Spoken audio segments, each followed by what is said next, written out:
Welcome everyone. I am that guy, or as you might know me, Peter, and this is our 200 subscriber special. And I can't tell you how happy I am that we've reached this number. It means so much to me. I started this YouTube channel just as a way to share my hobby with you guys, share my experiences while playing the game, and it's really grown to like a channel with 200 viewers, and it's amazing. I love each and every one of you guys that takes time to comment, like, and just watch my videos. And I hope we can have some more epic adventures in the future together. So this video, what it's going to be, I have already teased this a bit to you guys, but I'm going to take you through all the stuff I have from Middle-earth, Lord of the Rings, so the books and stuff, and some more special things I have from the Middle-earth, franchise. And after that, we'll do a short Q&A. I've got some questions gathered from a couple of you, and I think that will be very nice. And of course, in the description of this video, down below, you will find a poll in which you can vote for our next faction.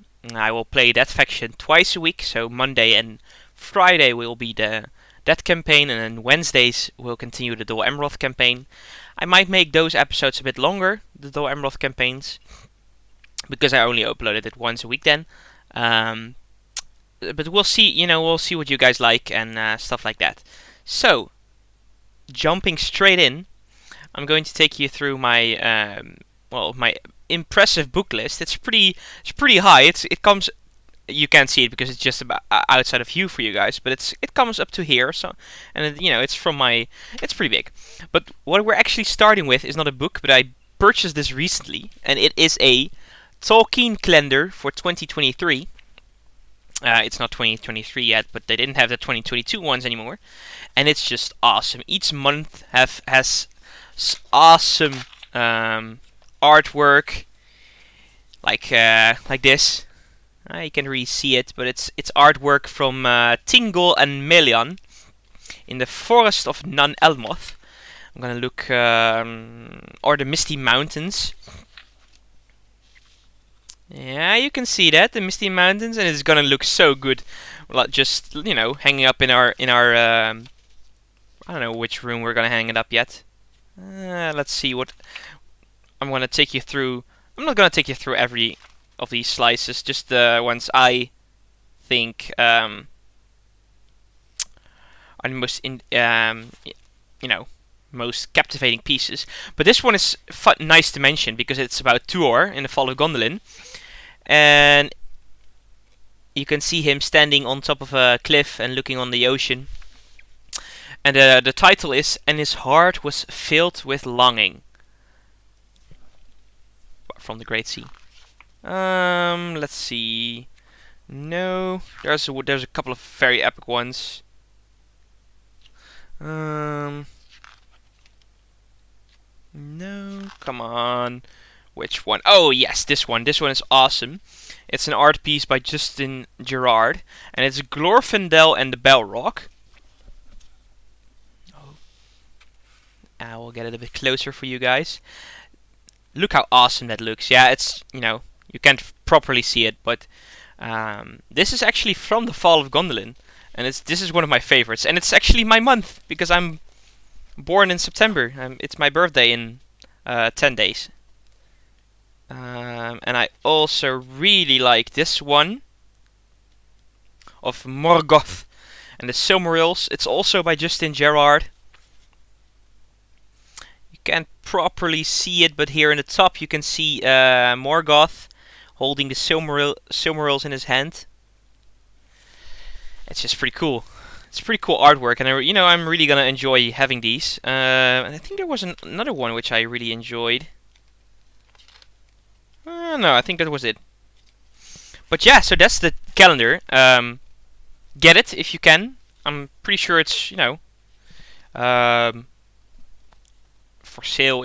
I bought this in a bookshop. It was a really big bookshop though, so putting it on my bed there. So yeah, that was the first thing, and now we're gonna jump into the first books I ever purchased from the Lord of the Rings, which is the trilogy of The Lord of the Rings. In Dutch, actually. So, I'll show them one by one.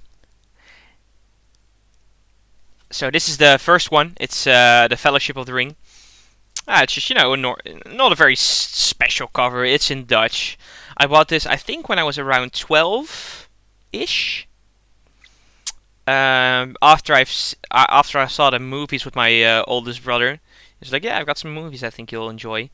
Uh, and then I was like, "Whoa!" And there's books as well, and the books has just expanded my whole view of this world, and it's amazing. So this was the first one, the Fellowship of the Ring. This is the second one, the Two Towers. They're very generic covers. Nothing too special. And the last one, Return of the King. Also nothing very special.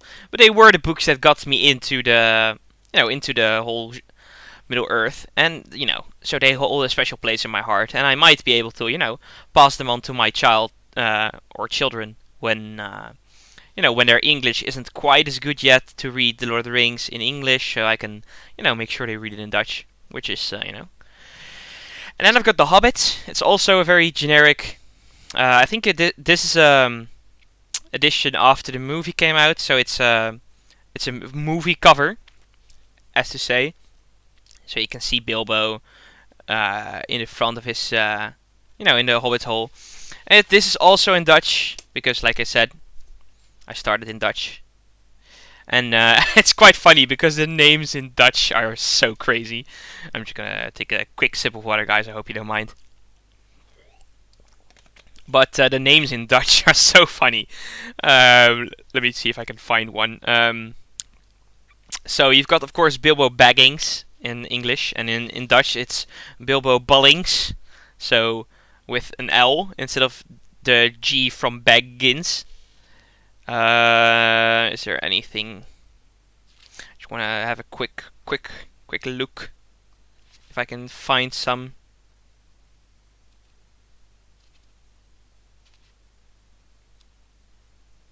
Yeah, Thor in Oakenshield. His Oakenshield name is literally just translated into Dutch, so it's Thor in Eikenschild, and that's literally translated in in Dutch. It's funny, I don't mind. Let's see. So these were the first books that got me into the Lord of the Rings. After this, I bought the Silmarillion. Very easy to read. It's not. It really feels like a Bible, a Bible of Middle Earth, basically. And this is the one I got. Also a very generic cover, just a normal edition. I don't mind. It's also in Dutch. I plan on buying this in English as well because, as you'll see in a second, I've got the whole trilogy and The Hobbit in English now as well. So I want to get Silmarillion in English as well because, well, I think it just adds that extra, that extra spice to The Lord of the Rings, if you know what I mean. And it was written in English. It's supposed to be read in English, I think. So yeah, the Silmarillion, I think when I read it, it really felt like a Bible to me, and I've only read through it once, because, well, it was quite a slog, I would say. But as you'll see in a second, I've got all of the small stories. I've got them in their own book versions. So starting off with the smallest book of this collection, I think. Yeah, I'm not quite sure if I fully read this. There's a bookmark in there, so I guess I did. It's The Children of Húrin, which it's very small. As you'll it's not that much smaller than Berian and Luthien, but it's very small. It's the smallest. Just trust me, guys. And let's see. I'll read the back of it because I don't know if you guys know what this book is about. War has been declared on the elves by Morgoth, the first Dark Lord who dwells in his vast northern fortress of Angband. His elemental hatred of the defiant Húrin and his offspring, Turin and his sister Nienor, compels Morgoth to send the formidable wingless dragon of fire, Glaurung, to fulfill his curse and finally destroy the last of the children of Húrin. Oh, I remember now, of course. Túrin is the one that kills Glaurung. Yeah, I read this. Of course I read this. So yeah, that's a nice copy I've got over there. Then I've got Beren and Luthien. I think this is basically the same illustration style as the Fall of Gondolin. I like this. I think it's pretty cute. I must say that I haven't read this one, like this version. I've only read the story of them in the Silmarillion. So I really need to get reading this. Really get around to reading this. I'll try my best. You know, I've got a busy life. Let's see. And we've got the Unfinished Tales of Numenor and Middle-earth. It's also a pocket edition. You know, it's just it's a nice low copy. And there's a lot of stuff in there. There's a lot of individual tales that expand The Hobbit, The Lord of the Rings, and the Silmarillion. So you've got the Quest of Erebor. You've got Gollum's capture and Sauron's hunt for the ring. You've got the Legend of Isildur's death and the alliance of Gondor and Rohan. You've got the emergence of the sea god Ulmo before the eyes of Tuor, which we also read about in Fall of Gondolin. You've got the history of Galadriel and Celeborn and the legend of Amroth, and all that is known of the Drudain, the Five Wizards, and the Palantiri. So you know, it's basically it's comprised of unfinished tales that Christopher, the son of J.R.R. Tolkien, compiled for us, and I think that's just awesome. And before we go into my three most, my most special editions, or just the ones I like the most, I'm gonna do some stuff first. So this is my girlfriend's, by the way, my fiance's, I should say. It's a book called The Recipes from the World of Tolkien. And if you remember a couple of episodes ago in our Dol Amroth campaign, I told you guys that my fiancé had made me Bjorn's honey cakes, which are from these books. And as you can see, it's this. I need to get it into view. Yes, Bjorn's honey cakes, and they were very tasty. So yeah, my girlfriend loves cooking. She loves Lord of the Rings. You know, easy match. So yeah, that's just a great little thing to have, I would say. And yeah, I think that's just a fun addition to all the things I have. This next book is also from my fiancée, but it was a gift from me to her. It's the Lord of the Rings sketchbook by Alan Lee, which is just beautiful. I'll show you a couple. My girlfriend, my fiancée. I need to really start saying fiancée. Not very used to it yet. But she loves art, and this book has a lot of sketches. It's not really art; it's more like sketches of Alan Lee, who of course illustrated. Is very widely known for his illustrations of the Lord of the Rings. I'll try to show you some, but like I said, they're really sketches, and some of them are colored in, some of them are not.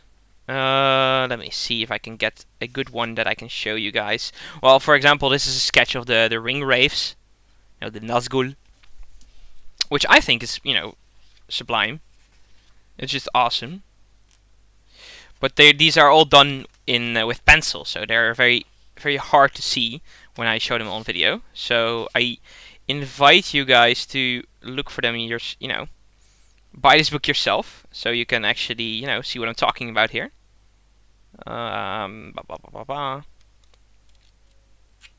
So yeah, also a very great book, and it's just a nice little addition.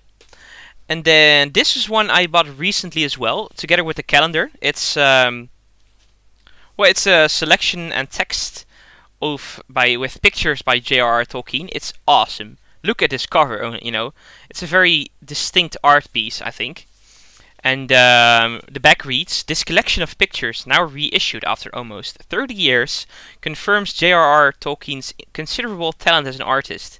It provides a unique and fascinating insight into his visual conception of many of the places and characters familiar to readers of The Hobbit, Lord of the Rings, and the Silmarillion. So this is actually artwork he did himself, but then reissued, and it's awesome. So this is actually the cover. It slides out like whoop, like this. Now I have to see. Oh yeah, put it down. I put it the wrong way up. This is the front of the cover. It's pretty cool. Pictures by J.R.R. Tolkien, and the back is Smaug. It's pretty cool. Yeah, this is awesome. Like I somehow want to get this on a display standard in my house when I ever have a house. But I want to show you some cool drawings. So this is one from Rivendell, for example. It's pretty cool. Or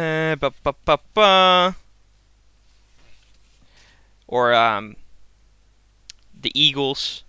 The Eagles chapter in The Hobbit. Ooh, I need to get it straight. Yeah. If you're wondering, I can see myself, and it's difficult mirroring and actually showing stuff. And it's awesome. These are just some very beautiful art pieces, I would say. Look, this is Esgaroth, or Lake Town, if you will. I think this one's pretty awesome looking as well.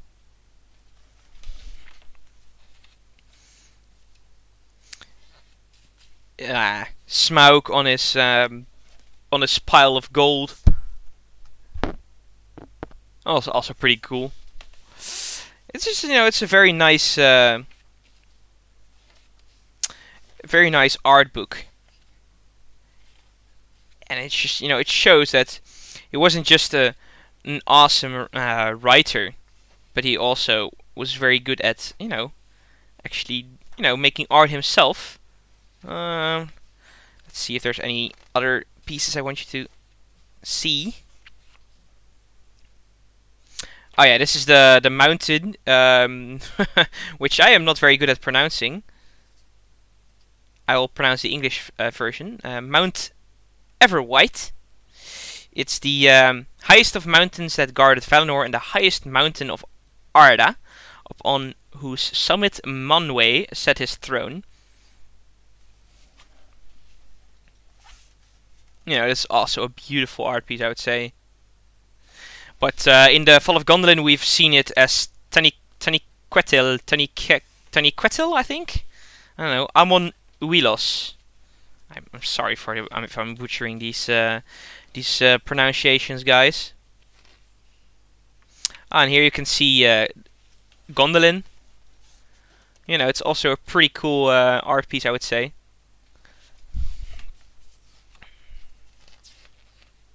I hope I don't bore you guys by going through these art pieces, but this is all part of my journey here. I'll slide it back into its cover.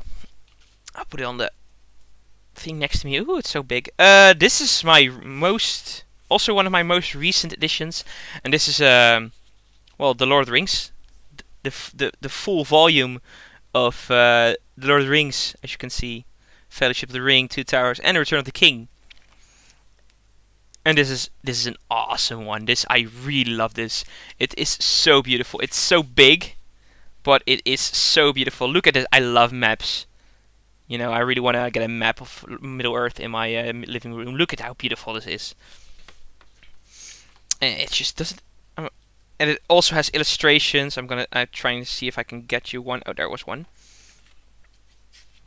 I'm going to show you everything because I don't want to make this video too long, but this is Orthanc, the Tower of Sauron. It's just awesome. This is basically it was very expensive as well, but this is my prized possession at the moment. I love it, and I'm currently reading it as well because, like I said, I read The Lord of the Rings, but it was all in Dutch, and that's just real different than when you read it in English. And then I've got this piece. It's the Hobbit in English, illustrated by Jemima Catlin, sorry. And it's it's a real sort of I'd say a children's edition, and it's awesome. It's really like a children's book. The Hobbit is a children's book, but it has like these funny illustrations in it. I want to see if I can get some other cool illustrations here going. Yeah, like the wood elves. And I want to see if there's anything else I can see. Ah, the barrel rider. How cool is that? And then, I picture myself reading this to my children later on in life, and I hope they enjoy Lord of the Rings as much as I do. And then of course this is the edition I'm reading from for you guys. Oh, this is one of those. I hate those paper covers, but it's The Fall of Gondolin that I'm currently reading through with you guys. I hope you like it, actually. And this has also illustrations from Alan Lee. And it's just, let me see if I can get one. Does it actually have illustrations? Yeah, it has illustrations. So I am trying to see where I can get one of these beautiful illustrations.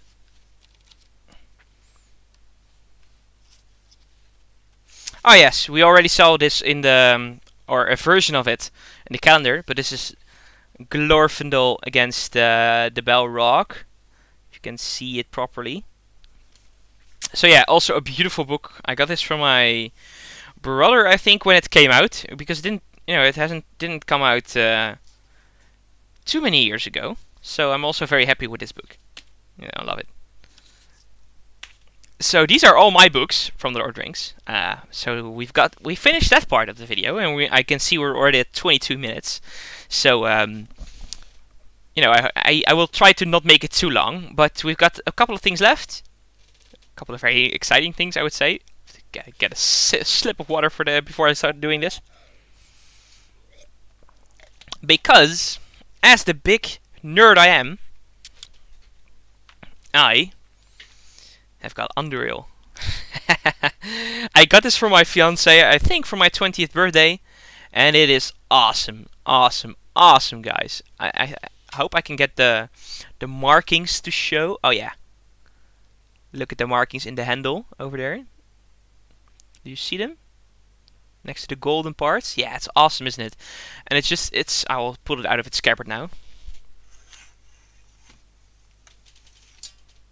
Oh, that sound when it leaves the scabbard is so cool, isn't it? Look how big it is. It's standing on the floor now. I'm sitting on my chair in front of my desk, and it's just huge. And it also has writing on the sword, if you can see. Yeah, you can see it faintly, I think. Yeah, like this, all over the all over the blade. And it's huge. It's actually pretty well balanced as well, I think. Eeh.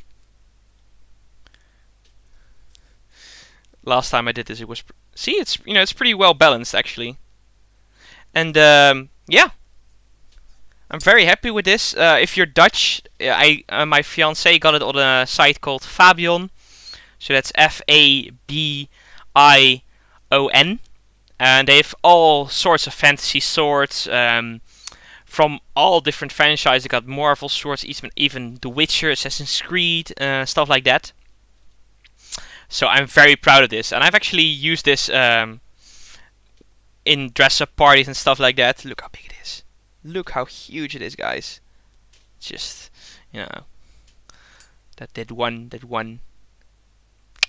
Aragorn picture. But yeah, I'm very happy with this, and when I get my own house, I'm definitely putting this, I don't know, above the mantelpiece or something. But that's not everything, because my fiancé also has a sword, and it is Hadafang, as you can see. It's the blade we see Arwen, use in the Fellowship of the Ring, the first movie. And it's a curved blade, as you can see. It's pretty cool. I think it's more of a scimitar. I'm not very, well versed in the different types of swords, but it also has drawings and inscriptions, writing, elven writing on the blade. It's pretty cool. I do feel that the quality is a bit less with this blade, but it's also way cheaper. But you know, it's a cool sword. I think these are used on horseback because of the curves. I'm not quite sure though. But yeah, that's the two swords that we currently possess.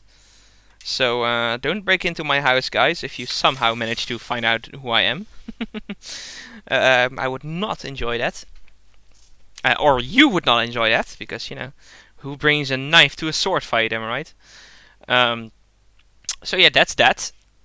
I hope you enjoy those things. I think they're so cool. They're a pretty cool conversation starter. Also, I hope you don't mind the mess in the background. It's my room. You know, it's nice, but it's not very clean or organized. Now on to the Q&A part. So the first question comes from Lost in Translation. That's the username. I think that's a pretty cool username, to be fair. She or he asks, what other games do you enjoy playing, and on what other platforms do you play games? So that's a good question. I am called that guy, but I'm definitely not only playing deck, if you want to know. Currently, I don't have any other games installed on my PC, because I'm not really a PC player besides Age of Empires and like Total War games. What I am currently playing, I have PS5, PlayStation 5. I'm currently playing Origins, Assassin's Creed Origins, because I played it before, but only like a short part of it, because I didn't like the RPG element. But I do love history, and I do love ancient Egypt, so I'm playing it now, and it's you know, it impresses me. I don't like the RPG elements, but it's a good game, so I'm playing that currently. I love the Last of Us games 1 and 2. They are on a whole other level of gameplay. The story is amazing, just the characters, and you know, don't even get me started. I love those games. I also can't wait to see what they do with the TV show that's coming out next year. So yeah, when COVID first started, you know, when everyone went in lockdown, I used to play Warzone a lot, like a ton. My girlfriend she wasn't my fiance yet at that time, didn't particularly like that I spent so much time, you know, playing Warzone with my friends, which, you know, but it's a very nostalgic. It's nostalgic at the moment. So yeah, I played that. I play the occasional FIFA, although I don't know. I don't play it online. I usually play it just for the career modes and the single player modes. What other games do I play? I'm really looking forward to Hogwarts Legacy. You know, the open world Harry Potter game that takes place way before the books events, which I hope it will be good. It looks to be good for now, but you know, not getting my hopes up. I also ordered the new Call of Duty, which is coming out in October, which I'm also very excited to play, because the last Modern Warfare was very good, and this is the sequel, so I hope that will be good as well. I love The Witcher 3. That's an awesome game. If you haven't played it, really, you should try to. It's an awesome game. The storyline is amazing. You can go so many ways with it, and the conversation choices you can make are awesome as well. What else do I play? Skyrim, of course. Skyrim is an awesome game. I can't say that I've ever completed it to the. I haven't even completed the main quest, because I always get so distracted by the side quests, as many of you might understand. What other games do I like? I think that's it. There's more Assassin's Creed games in general. I've played all of them. I love all of them. You know, some are better than others, but I still enjoy them all. So yeah, I hope that answers your question. And so I play on PC and PlayStation 5. My fiance has a Switch, but I don't really play on the Switch because it's her thing. Yeah. Then Baxian, one of the main supporters, he leaves me so much of advice in the comments, and I really appreciate you Baxian. So I hope you stick around for a long time. He asks, "Who is your inspiration to start this channel?" Um, so in a way, it's Izzy. You know, Izzy, the deck YouTuber. It's he was the first one I started watching playing this somewhat, and then I of course found Galu as well. But Izzy's way of commentary is, I enjoy that much more. Although I have tried to copy Galu's type of videos, so with no intro, no outro. And why I do that is because I've got a full time job. I've got a fiance. I don't wanna. I want to be able to press record, play a game, end record, and upload it to YouTube. And that's in that way I can crank out 3 videos a week for you guys. And I am also not very technically versed, so I would have to look up how to do intros and editing and stuff like that. So don't expect much from that from me.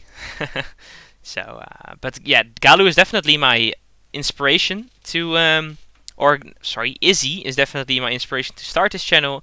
But Galu has also influenced me a lot. So, and it's sad that he's quitting, but I totally understand. Sometimes you come at a point in life where you have to reevaluate what you're doing, and yeah, fair play to him. So yeah, Baction, I hope that answers your question. Thank you for it. And then Dave Frankfurt asks me, what has been your favorite deck faction, and does it meet your lore preferences? So, I am a big elf, lover. Elf lover, that sounds a bit weird. But, so any of the elven factions is just, that's really my cup of tea. And what I think the reason behind that is because there's just so much more lore on elves in the books. Not particularly in the Lord of the Rings, but in the Silmarillion and stuff like that. They're just, they are fleshed out so much, and there's so many awesome stories with them. And I just, that's why, basically, if I had to choose, I would probably pick the High Elves, because I love Elrond, and, the Noldor are the elves that I, like the most from all the different types of elves there are. So, I hope that answers your question. I definitely, I will include the elven factions in the poll as well. So, if you want to see to play an elven faction, you know what to do. So yeah, I hope that answers your question as well. And then the 4th and 5th questions are both from Izzy.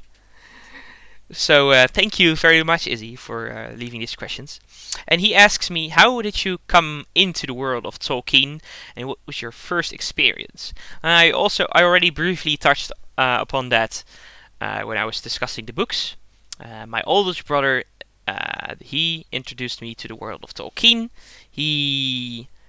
I had my first marathon with him because he used to live in a student house when he was studying, and they had this projector, and they would just crack open a lot of beers and watch a marathon. And he invited me for a time, and I was just amazed throughout the whole stuff. And that's really what introduced me or got me going into the world of Tolkien.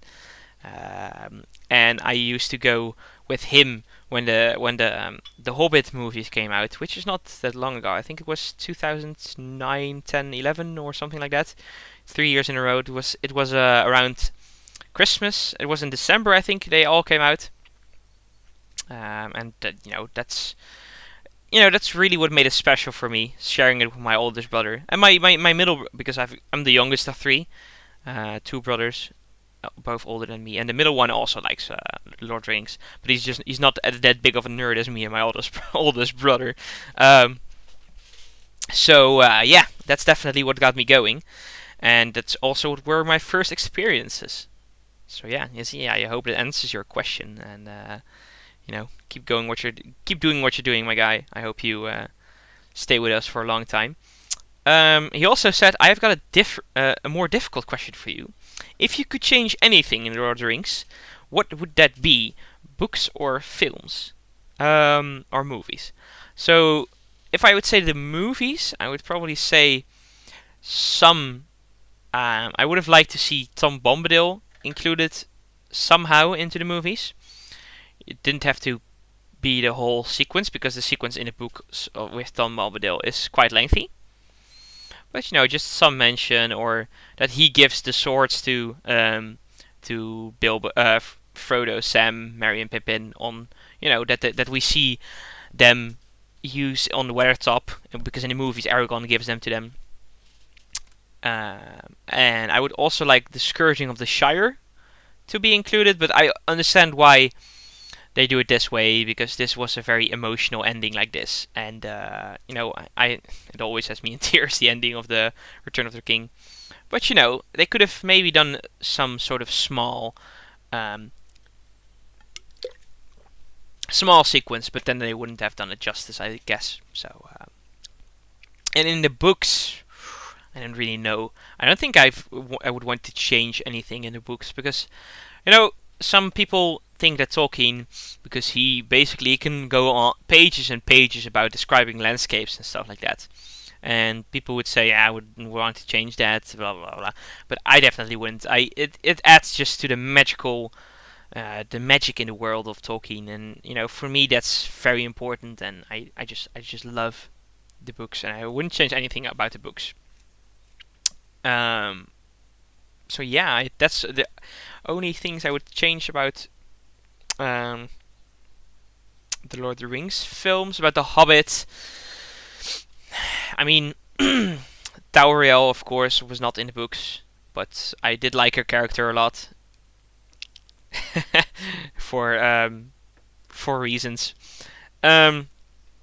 So I don't know, she can stay, but yeah. I don't know, the Hobbits, no, a lot of people don't like them, the movies. I get that, because it's one book turned into 3 movies. But I love them, it's nostalgia for me as well, watching them in the cinema with my brother. They were just so awesome watching on the big screen. And they were also just, pieces of cinema that were just... The filmmaking itself from The Hobbit is amazing. So yeah, they're also, for me, quite good movies. And taking the question even further, of course, Rings of Power is on right now, and so far I am really impressed with what they're doing. They are taking a lot of creative liberties, of course. We all knew they were gonna do that because they don't have the rights to the full story. They don't have the Silmarillion. And even if they did, I doubt they would copy it one-on-one, because they would need to create extra characters and stuff like that to make it a fun story. But no, I like the storyline of the Southlands with Arondir. And spoiler alert: the Southlands are basically going to become Mordor, which you might have already guessed if you saw the 3rd episode. But I will not spoil too much. I love the actress that plays Galadriel, Morfydd Clark. She does an amazing job at portraying Galadriel, I think. And yeah, I'm really excited to see where it's going. Me and my fiance have so many theories on who is who, like who is Halbrand, who is the stranger, and stuff like that. And yeah, I really can't wait to see where it's going. And yeah, I'm pretty excited. I enjoy them. I really enjoy them. And I know there's people that don't enjoy them. I'm not going to give that criticism space on my channel. I mean, there's always room for criticism on my channel, because this is a free space. But I will not tolerate racism or bigotry and stuff like that. So yeah. But that leaves us to the end of our video. It's almost 40 minutes long. I hope you guys don't find it too long, just watching me and listening to me talk about my books and stuff like that. But I hope you've gotten a better view of who I am, who your man behind the mask, man behind the videos is. And yeah, make sure to vote on our next faction. I will start working on it. Next week I will leave the poll open a few days, so don't expect the videos to come live next week, or maybe next Friday. That's a possibility, but not before that, because I want to get as many votes as I can. And without further ado, I love you guys. Thank you. Let's go to our next adventure. Let's continue to grow the deck community, and just I hope we can share a nice journey going forward. And for now, I wish you a very nice and pleasant Saturday, Sunday, and a start to your next week. And don't forget to tune in one day on our episode of our Doamroth campaign in Divide and Conquer AGO. Goodbye, guys.